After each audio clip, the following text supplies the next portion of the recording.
Be grateful one, Pablo. Today is especially delicious. Question: what would you sacrifice to achieve your dreams? To me, it seems obvious that filmmaking in any capacity is a person's pursuit to tell a story, while inevitably leaving a piece of themselves behind with it. As a result, it can sometimes seem like choosing to chase your dreams and fulfill your creative desires may mean that you're having to make a choice between personal happiness and the path of least resistance. And every once in a while, a filmmaker will write out their experience with those thoughts, code it in an interesting true story, wrap it in a colorful luchador costume, and call it Nacho Libre. I am Nacho. Nacho. Nacho! Nacho! Nacho! Nacho. Nacho!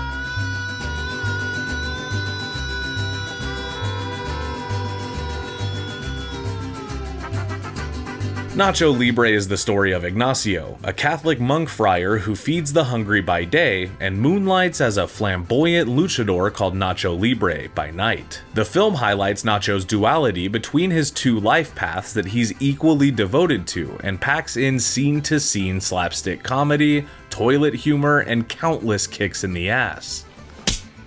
Look alive! I should also mention that it's loosely based on the true story of a Mexican friar who masqueraded around town as a wrestler to raise money for his church, but I believe there's more to it than that. It's a movie that was co-written and directed by the same indie hero that brought us Napoleon Dynamite and stars Jack Black during the prime of his comedy career. This was a movie that was destined for dollars, but today's episode isn't about breaking down the box office numbers that this film raked in, but instead finding some deeper meaning to this otherwise silly and heartfelt film. So, if you're in the mood to have some laughs and watch a dude on the internet absolutely overanalyze each frame of this wrestling comedy, then, well, strap in, grab a drink, and make sure you suplex that like button, because we are gonna figure out, what is Nacho Libre really about?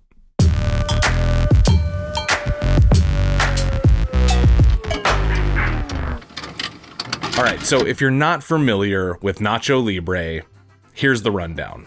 Ignacio is a friar for the Catholic Church in Oaxaca, Mexico. He cooks for orphans and secretly enjoys lucha libre wrestling, which he feels a strong connection to. When the church begins losing funds, the food for the kids becomes more and more scarce, which forces Ignacio to recruit a local homeless man with feral cat-like reflexes. And the pair will enter wrestling contests to earn money to feed the children. The only problem is, Nacho ain't very good at wrestling. I don't want to get paid to lose. I want to win! See, he loves wrestling. It's all he thinks about, and his dedication to it is admirable. But he sucks. Luckily, he finds out right away that you get paid pretty well for losing a match too, so Nacho begins earning money for the children and spending some of his money on the finer things that he never had. But these are my recreation clothes. Now, to me, this movie is just a clear extension of what Hess was trying to say with his previous film.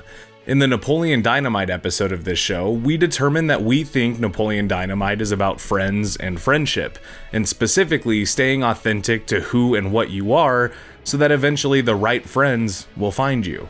And where that film emphasized friends and friendship, this movie explores the inner struggle of choosing the path laid out for you or following your heart into the unknown. Nacho was raised by the church after his parents died when he was just a baby, and he spent his entire life knowing nothing other than serving his community and obeying the rules of his religion. Okay. Maybe I am not meant for these duties. Nacho's desire to be a celebrated and vibrant wrestler is the creative expression that Nacho truly wants, but the trade of career fighting is, of course, against his religion. Now, let's look at how this might relate to Jared Hess. But raised in the church, I served a mission in Venezuela. I got hernias, had to go home. Then I was reassigned to Chicago. So I was a year in Venezuela, a year in Chicago, Spanish speaking. Had an amazing experience, incredible mission presidents. I have a very, I think, affectionate and complex relationship to the faith.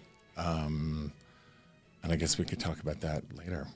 Hess was raised Mormon and attended church for most of his life. His religion was also centered around a strong sense of community and fellowship that can often make certain types of self-expression feel taboo or even wrong. This is a clear parallel to Nacho's life and religion, and where Nacho daydreams of being a wrestler, I think the luchador stuff is really just a metaphor for filmmaking or any creative endeavor, but specifically comedy. Putting on silly costumes and making people cheer and laugh, it just seems obvious. Now, the movie doesn't really pit religion against art in a sense that makes either one feel antagonistic. They simply both exist and only clash in Nacho's commitment to them. Hess is still a member of the Church of Latter-day Saints and doesn't seem to have any resentment towards his religious upbringing in any of his work, because that's not the point. Sucks to be me right now. The entire movie is Nacho's journey to both reconcile his love for the church and his love for wrestling, and also getting good at wrestling in general. Oh, and there's also a love story in there too. The point is that Hess wasn't trying to say that we should ignore and shun the people in our lives that try to keep us grounded and safe, but rather that if you truly love the thing that you're pursuing, you'll find a way to achieve that goal on your own terms. But also that there are a lot of difficult and painful lessons to learn along the way.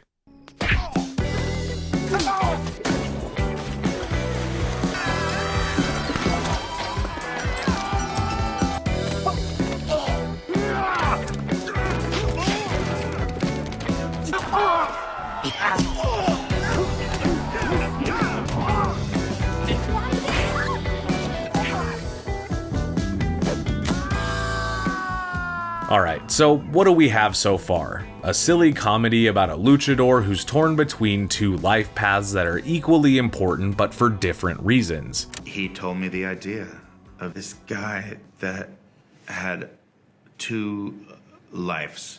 One life that was just for the Lord, and this other secret life that he has where he loves wrestling, but they can't coexist. You know, a man of the Lord cannot live a life of, violence. So he's torn, his soul is torn. I've already stated the parallels I've seen between the film's plot and the writer-director who created it, but what else can we learn from the hilarious misadventures of this unlikely hero? Well, to figure that out, let's look at the people around him. I don't think I can leave you. You're too fat. First and foremost, we have Hector Jimenez as Esquelito, or Steven, or the Skeleton. This dude is both hilarious and wholesomely charming as Nacho's right-hand man and best amigo. In Nacho's struggle to exist in two worlds, Esquelito is completely disconnected from both the church and the wrestling world. He's the only person in Nacho's life who doesn't judge him for his double life because he doesn't have any skin in the game for either side. He's just a friend who's just there to be a friend. Me and Hector start off as enemies, and over the course of the film we become best friends. And also we have philosophical differences. I'm a man of the Lord, and I believe in God and faith. And he's a man of science. He only believes in science. But somehow we still work together to become one of the great wrestling tag teams of all time. Similar to recruiting a homeless man to help you win a wrestling tournament, Hess made friends in film school that were not only not Mormon, but also not experienced filmmakers. Some of these people have gone on to collaborate with Hess on multiple projects and seem like key pieces to the art that he's created. In essence, the character of Steven is there to remind us that we will always go further with input from those with different and diverse perspectives, because that's what making something great takes. I guess what I'm saying is, no Esquelito, no Nacho. Don't you want a little taste of the glory? See what it tastes like. Of course, every great dynamic duo needs a big bad to go up against, and in this case, to represent something deeper and more personal. Enter Ramsey, a hometown hero celebrity wrestler whose greatness is not lost on him. This guy is giant, scary, arrogant, and a stone cold cheat in the wrestling ring. He's extremely one-dimensional, but I also believe that to be by design. To me, this antagonist represents the fellow filmmakers in Jared's history who were maybe further along in the craft, but didn't have any of the heart and soul. And you know what? None of those guys directed Napoleon Dynamite and made a pop cultural movement that's lasted for decades, so I guess that means in this movie, Nacho has to win. Literally.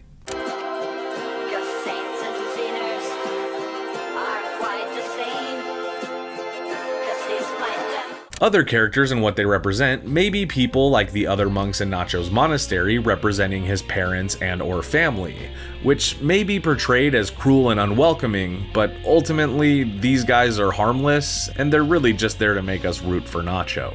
Get that card out of my face! But what about the beautiful and mysterious Sister Encarnacion? What's her deal?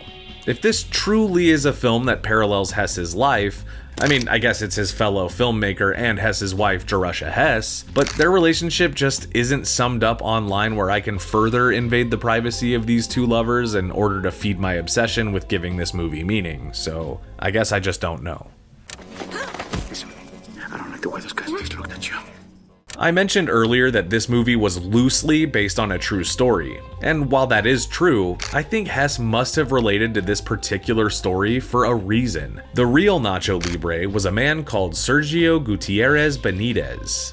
I mean, sure, the headline of something like this is a goldmine for adaptations as it is, but I think Hess saw the story as simply a man defying his faith in order to better serve it, while also accomplishing a deep-seated internal desire. A man who truly found a way to have his cake and eat it too. This is not just the true story of Sergio Benitez, folks. It's also the true story of Jared Hess. My mother was a Lutheran missionary from Scandinavia, and my father a deacon from Mexico. The film's ending, while heartwarming and quirky, is an optimistic take on the reality of coming into your own. Things for Nacho will never be the same. They'll never be the way they were again now that this has all happened. But what he finds is that his life is actually better. He gets to be the luchador champion after defeating Ramsey. He gets to take care of the orphan kids that he's so close to, and he even finds a little romance. His religion doesn't change just because he stopped serving the monastery. This movie, plain and simple, is one big message to us, the audience, that being yourself and following your dreams is worth every single beating you have to take in order to get there. You just have to have a little faith.